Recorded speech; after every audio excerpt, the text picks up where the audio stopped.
Hello everyone, गेजन success point में आपका स्वागत है। आज हम स्टडी करेंगे 11th बिजनेस स्टडी, इसका चैप्टर 13। आज इस चैप्टर का नाम है इंश्योरेंस एंड इंट्रोडक्शन, यानी कि इंश्योरेंस के बारे में हम स्टडी कर रहे हैं इस चैप्टर में। इस चैप्टर का आज हमारा सेकंड लेक्चर है और आज हमारा टॉपिक रहेगा, एक ही टॉपिक है और वो टॉपिक जो है वेरी वेरी इंपॉर्टेंट है। इस टॉपिक को मैं वेरी वेरी इंपॉर्टेंट इसलिए लिख रही हूँ क्योंकि इसमें से 2 नंबर का क्वेश्चन, 4 नंबर का क्वेश्चन, बड़ा क्वेश्चन और क्वेश्चन घुमा फिरा कर भी आ जाता है। तो इसका क्वेश्चन किस तरह से आता है, देखो, अगर बड़ा क्वेश्चन होता है तो वो आता है इसके नाम से प्रिंसिपल ऑफ इंश्योरेंस, यानी कि बीमा के सिद्धांत कौन कौन से हैं, ठीक है। सेकेंड आता है essential elements of an insurance contract, यानी कि बीमा अनुबंध के आवश्यक तत्व, इनको एसेंशियल जो एलिमेंट होते हैं इनको तत्व कहा जाता है कि आवश्यक, एसेंशियल में मतलब आवश्यक तत्व कौन कौन से हैं। तो आज का टॉपिक में हमारा केवल एक ही टॉपिक है और बहुत ही इम्पोर्टेंट है, और साथ के साथ आपको बता दूंगी कि कौन सा जो आपका प्रिंसिपल है वो 2 नंबर में आ सकता है, कौन सा 4 नंबर में और कौन सा 1 नंबर में आ सकता है। तो हम स्टार्ट करते हैं। हमारे टॉपिक का नाम हमने केवल यही लिखा है कि प्रिंसिपल ऑफ इंश्योरेंस, यानी कि बीमा के सिद्धांत। जैसा कि इसमें लिखा ही हुआ है एलिमेंट्स, तो आप ये भी लिख सकते हो। अब देखो, बीमा अनुबंध के आवश्यक तत्व, essential element of insurance, insurance आएगा यहाँ पे कॉन्ट्रैक्ट। बीमा 2 पक्षकारों के मध्य होने वाला एक अनुबंध है, एक कॉन्ट्रैक्ट है 2 पार्टी के बीच में होने के लिए।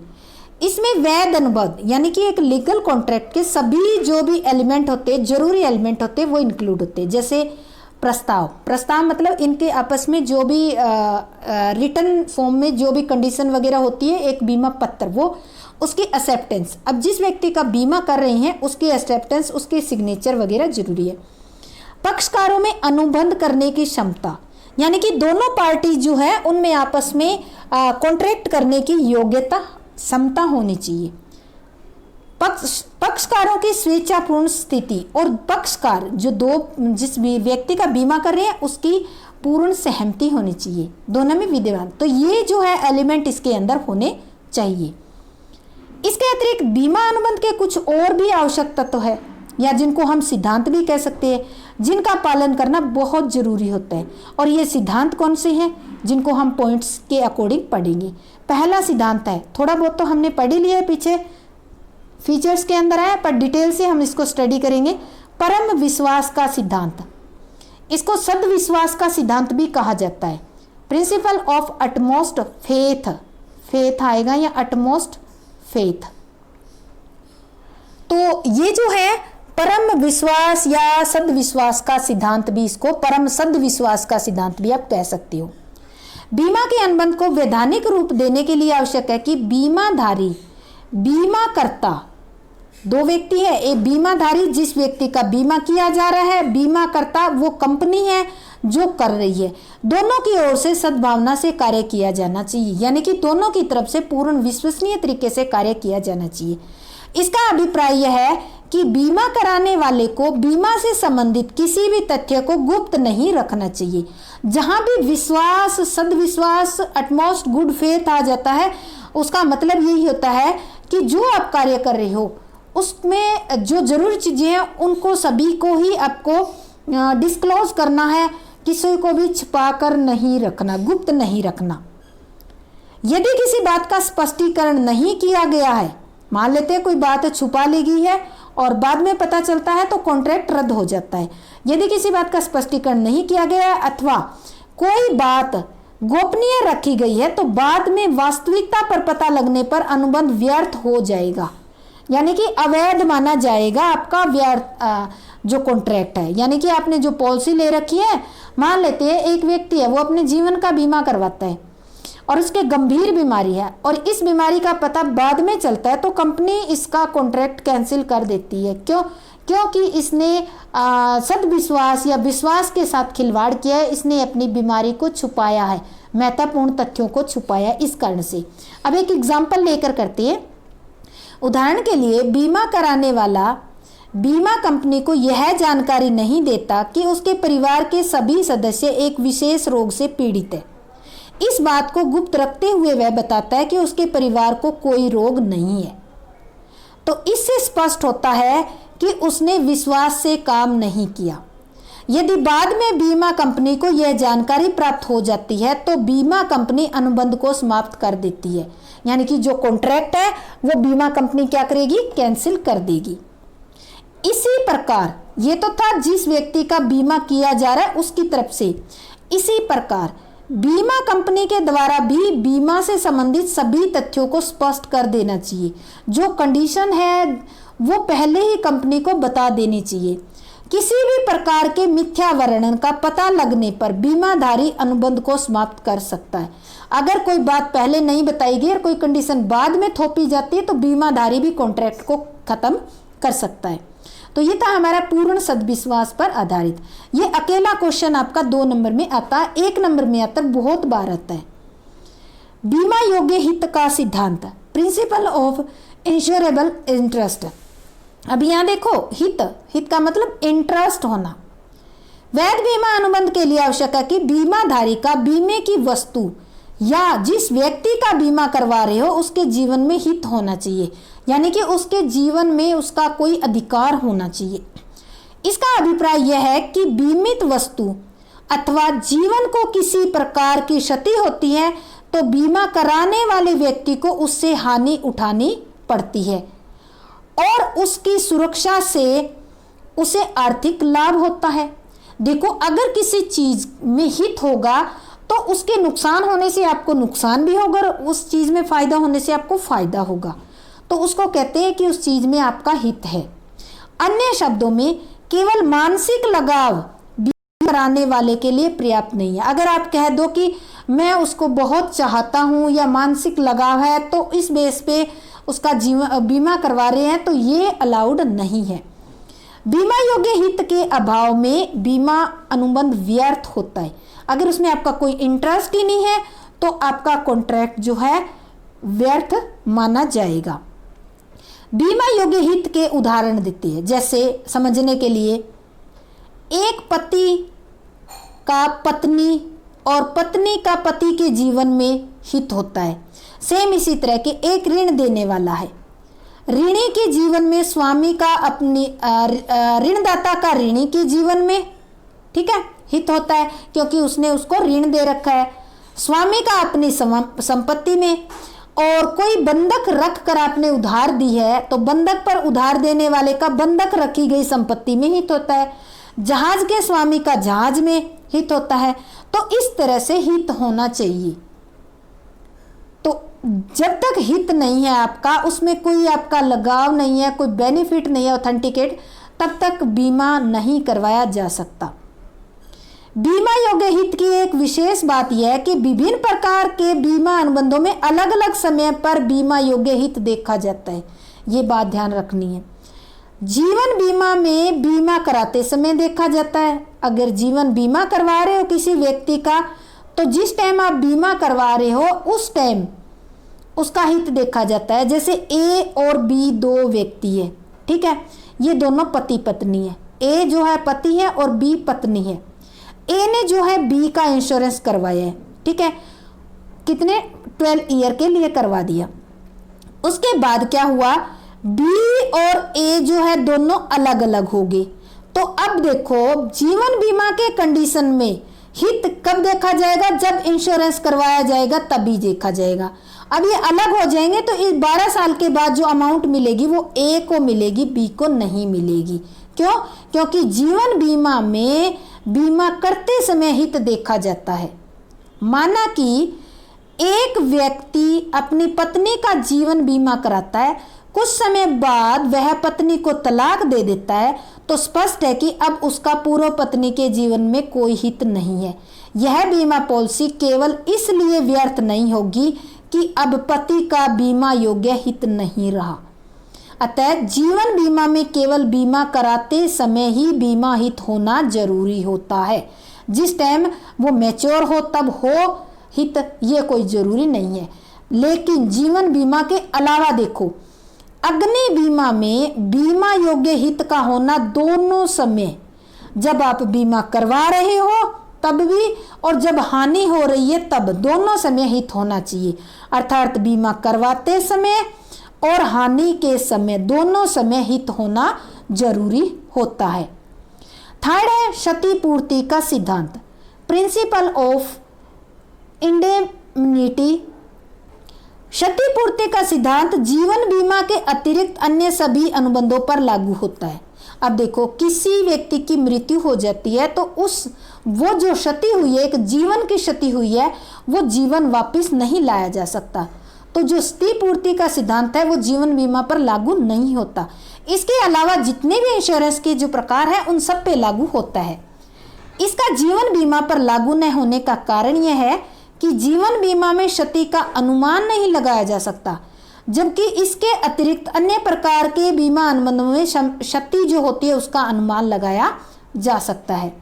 इन बीमा अनुबंधों का उद्देश्य बीमा कराने वाले को उसकी वास्तविक हानि की क्षतिपूर्ति करना है। अर्थात ये अनुबंध क्षति से सुरक्षा प्रदान करने वाले होते हैं और इनसे किसी प्रकार का लाभ नहीं कमाया जा सकता। एक एग्जाम्पल लेकर समझते हैं। उदाहरण के लिए, एक व्यक्ति 50,000 रुपये मूल्य के माल का बीमा 70,000 रुपये का करवाता है। माल कितने का, ये ध्यान रखना है आपको। माल है 50 का, इंश्योरेंस कितने का करवाया आपने, 70,000 का।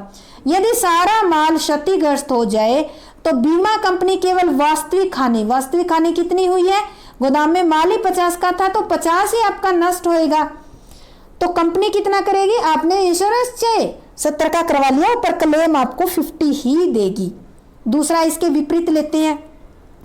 यदि कोई व्यक्ति 50,000 रुपये मूल्य के माल का, गोदाम में माल है 50,000 रुपये का, आपने इंश्योरेंस कितने का करवाया, 30,000 का करवाया है, सारा माल क्षतिग्रस्त हो जाता है तो बीमा कंपनी कंप्लीट, अगर 50 का अगर आपका खराब हो जाता है, नुकसान हो जाता है, तो बीमा कंपनी आपको 30,000 रुपये का ही भुगतान करेगी, क्योंकि मैक्सिमम कितना करवा रखा है, 30,000।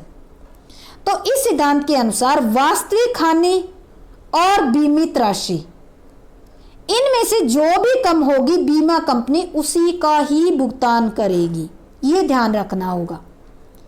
फोर्थ है आश्वासन का सिद्धांत, प्रिंसिपल ऑफ वारंटी। आश्वासन का अभिप्राय बीमाधारी द्वारा बीमाकर्ता को दिए गए वचन से है, जिसके पूरा न होने पर बीमाकर्ता बीमा अनुबंध को रद्द कर सकता है। ये आश्वासन दो प्रकार के होते हैं। ये बहुत ही इंपॉर्टेंट पॉइंट है, ध्यान रखना इसका, ठीक है, बहुत इंपॉर्टेंट पॉइंट है ये। सबसे पहला है, इसके ये पॉइंट भी इंपॉर्टेंट है दोनों, एक्सप्रेस वारंटी, स्पष्ट आश्वासन। ये ऐसी शर्तें और आश्वासन होते हैं या वचन होते हैं जिनका उल्लेख बीमा पॉलिसी में कर दिया जाता है। ये ऐसी बातें होती है जो बीमा पॉलिसी के अंदर लिखी हुई होती है। जैसे जहाज का बीमा करवाने वाले व्यक्ति द्वारा यह आश्वासन देना कि वह जहाज को किसी विशेष सागर क्षेत्र के बंदरगाह में लेकर नहीं जाएगा, यानी कि जहां डेंजरस रास्ता है, समुद्र के अंदर पहाड़ियां वगैरह है, उस रास्ते से वो जहाज को लेकर नहीं जाएगा। ये तो लिखित में हो गया, ठीक है। सेकंड आता है इम्प्लाइड वारंटी। ये वेरी वेरी इंपॉर्टेंट पॉइंट, गर्भित आश्वासन। ये भी शर्तें अथवा आश्वासन होते हैं जिनका उल्लेख बीमा पॉलिसी में स्पष्ट रूप से नहीं होता। ये अंडरस्टूड होती है, इनका उल्लेख करने की जरूरत नहीं होती, जबकि इनका पालन करना जरूरी होता है। जैसे जहाज समुद्री मार्ग के योग्य है, अगर आप जहाज समुद्र में उतार रहे हैं वो इस योग्य होना चाहिए कि वो समुद्र को क्रॉस कर सके या उसमें यात्रा कर सके। जहाज ऐसे मार्ग से यात्रा करेगा जिसका आम तौर पर प्रयोग किया जाता है। तो देखो, अगर आपने एक कमजोर जहाज, जिसके मान लेते हैं वीक जहाज आपने उतार दिया है, तो क्या होगा, इसमें लिखा नहीं जाएगा। सीधी सी बात है, ऐसा ही जहाज आपको समुद्र में उतारना है जो बिल्कुल फिट हो। दूसरा, आप एक जो आमतौर पर रास्ता यूज होता है उसी रास्ते का प्रयोग करोगे। तो ऐसी बातें जो है लिखी नहीं जाती, फिर भी इनका पालन करना होता है। दशाओं में क्या होता है, आश्वासन भंग होने पर बीमा अनुबंध व्यर्थ नहीं होता। कुछ ऐसे आश्वासन होते हैं जो अगर भंग हो भी जाते हैं तो भी आपका जो बीमा अनुबंध है वो खत्म नहीं होता। ये एक अपवाद है, और वो क्या है, देखो, बीमा अनुबंध के बाद किसी कानून के प्रभाव से आश्वासन को पूरा करना अवैध हो गया हो, कोई ऐसा कानून बन गया हो, उस कानून की वजह से जो आश्वासन दिया है वो पूरा नहीं हो पा रहा है, तो आपका कॉन्ट्रैक्ट खत्म नहीं होगा। दूसरा, जब बीमाकर्ता ने आश्वासन को त्याग दिया हो, जो बीमा करने वाली कंपनी है उसने कह दिया कि मैं ये वचन पूरा नहीं कर सकता, या फिर बीमाकर्ता ने आश्वासन को पूरा करने की छूट दे दी हो, तो भी ऐसा हो सकता है। तो इन दोनों कंडीशन में क्या होगा, आपका कॉन्ट्रैक्ट जो है वो कैंसिल नहीं होगा। नेक्स्ट है प्रिंसिपल ऑफ कंट्रीब्यूशन, अंशदान का सिद्धांत। कोई व्यक्ति अपनी वस्तु का एक से अधिक बीमा कंपनियों से बीमा करा लेता है तो इसका अभिप्राय ये कदापि नहीं है कि क्षति होने पर सभी कंपनियां हानि को अलग अलग पूरा कर देगी। अगर एक व्यक्ति 2-3 कंपनियों से अपनी जो है माल का बीमा करवा लेता है और वो ये सोचता है कि जब मेरा माल ये मुझे नुकसान होगा तो मैं सभी कंपनियों से क्लेम ले लूँगा पूरा, तो ऐसा कभी नहीं होता।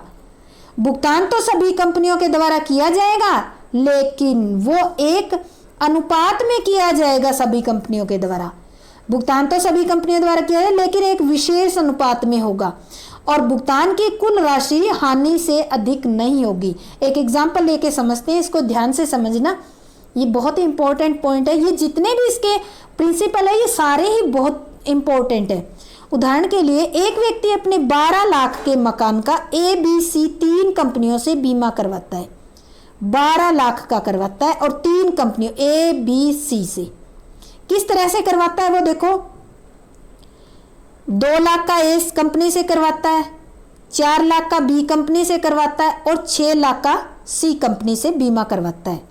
अब नुकसान हो जाता है मकान को, तो क्षति होने पर तीनों कंपनियां मिलकर हानि को 1, 2, 3 के रेशो में सहन करेगी। इनका रेशो निकाल लेंगे, 1, 2 और 3। अब कंपनियां पेमेंट तो करेगी इसको 1, 2, 3 के रेशो में करेगी। इस सिद्धांत के अनुसार बीमा अनुबंध का एक व्यक्ति अपनी हानि तो पूरी करवा सकता है, लेकिन लाभ नहीं कमा सकता। इंश्योरेंस करवाकर आप हानि से तो बच सकते हो, पर हाँ, उस इंश्योरेंस या क्लेम की अमाउंट से आप प्रॉफिट अर्न नहीं कर सकती। अंशदान का सिद्धांत जीवन बीमा पर लागू नहीं होता।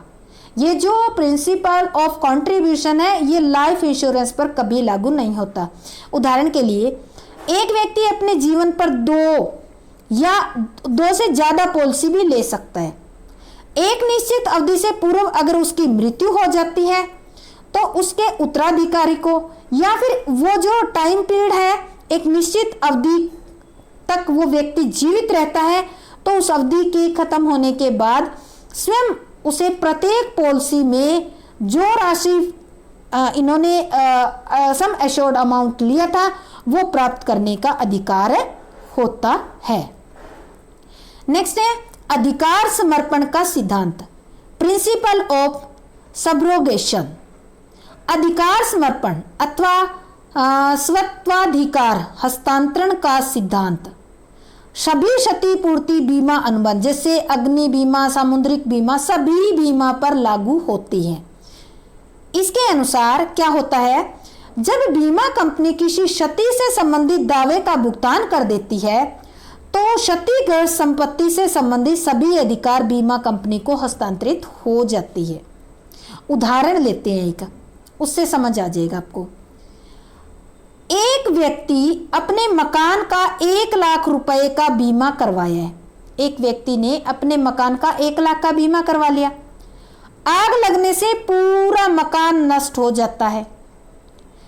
ऐसी स्थिति में बीमा कंपनी बीमा धारक को तो 1 लाख रुपए का भुगतान कर देगी, लेकिन मकान के अवशेष, मकान में अवशेष क्या बचेंगे, जो ईंट, पत्थर वगैरह जो मलबा बचेगा, अर्थात उस मलबे पर अब बीमा कंपनी का अधिकार होगा। अधिकार समर्पण मतलब अधिकार ट्रांसफर हो गया। अब उस व्यक्ति को जिसका मकान नष्ट हुआ है, कंपनी ने क्या किया, उसको 1 लाख रुपए देकर उसका जितना भी मलबा है वो कंपनी के अंडर में आ जाएगा। बीमाधारी मलबे को बेचकर अतिरिक्त लाभ नहीं कमा सकता। यदि मकान को नुकसान किसी अन्य व्यक्ति ने पहुंचाया है तो उसके विरुद्ध मुकदमा करने का अधिकार भी अब किसका होगा, बीमा कंपनी का ही होगा। जिसका मकान है वो व्यक्ति नहीं करेगा, क्योंकि उसने अपनी सारी समस्या किसको दे दी, बीमा कंपनी को। अगर किसी ने नुकसान पहुंचाया है तो बीमा कंपनी ही उस पर केस करेगी, और जो मलबा है उस पर भी कंपनी का ही अधिकार होगा। इसको कहा जाता है अधिकार समर्पण का या प्रिंसिपल ऑफ सब्रोगेशन का प्रिंसिपल। नेक्स्ट है हानि को न्यूनतम करने का सिद्धांत, principle of mitigation of loss. इस सिद्धांत के अनुसार बीमाधारी का यह कर्तव्य है कि वह संपत्ति की क्षति से होने वाली हानि को कम करने का प्रयास करे। यानी कि अगर नुकसान हो रहा है, जैसे आग लग जाती है गोदाम में, तो उसके मालिक को उसकी आग बुझाने का प्रयास करना चाहिए, कोशिश करनी चाहिए कि हानि कम से कम हो। उदाहरण लेके समझते हैं। यदि बीमाधारी के बीमित गोदाम में आग लग जाए तो उसे यह सोचकर कि गोदाम का बीमा करवाया ही हुआ है तो खड़े खड़े तमाशा नहीं देखना चाहिए, बल्कि उसका कर्तव्य है कि वह दमकल विभाग को फोन करे, सूचना दे, आग बुझाने की हर तरीके से उसको कोशिश करनी चाहिए, जो एक सामान्य बुद्धि वाला व्यक्ति करता है। जो नुकसान होता है उसको कम से कम करने की उसको कोशिश करनी चाहिए। नेक्स्ट है निकटतम कारण का सिद्धांत, प्रिंसिपल ऑफ प्रॉक्सिमेट कॉज। ये बहुत इंपॉर्टेंट पॉइंट है और इस पॉइंट को थोड़ा ध्यान से समझना, क्योंकि कई बार बच्चे इसमें कंफ्यूज हो जाते हैं। तो बीमित संपत्ति के संबंध में बीमा पत्र में लिखे कारणों से हुई हानि को पूरा करने का उत्तरदायित्व बीमा कंपनी का होता है। यानी कि जो बीमा पत्र है इसमें जो शर्तें लिखी है कि इस तरीके से हानि होगी तो कंपनी उसका उत्तरदायित्व लेगी और उसका क्लेम देगी। लेकिन कुछ समुद्री हानियां ऐसी होती है जिनके लिए जहाजी कंपनी उत्तरदायी होती है। जहाजी कंपनी वो होती है जो जहाज की कंपनी होती है। कुछ के लिए बीमा कंपनी होती है। कुछ कारण तो ऐसे होते हैं जिसमें जहाजी कंपनी, जिसका जहाज होता है वो कंपनी जिम्मेवार होती है। कुछ कारण ऐसे होते हैं जिसके लिए, कुछ कारण के लिए बीमा करने वाली कंपनी, और शेष जो है उसके लिए माल का जो स्वामी होता है, जिसने माल रखा है, वो स्वामी भी कुछ एक कारण उससे रिलेटेड भी हो सकते हैं। तो अब नुकसान किस वजह से हुआ है उसका कारण ढूंढा जाता है, और उस कारण में ये 3 ही पॉइंट आते हैं। जहाजी कंपनी का उत्तरदायित्व, जिस कंपनी का जहाज है वो कंपनी उत्तरदायी होगी क्या। दूसरा, बीमा करने वाली कंपनी उत्तरदायी होगी। तीसरा, जिसका माल है वो स्वामी भी उत्तरदायी हो सकता है।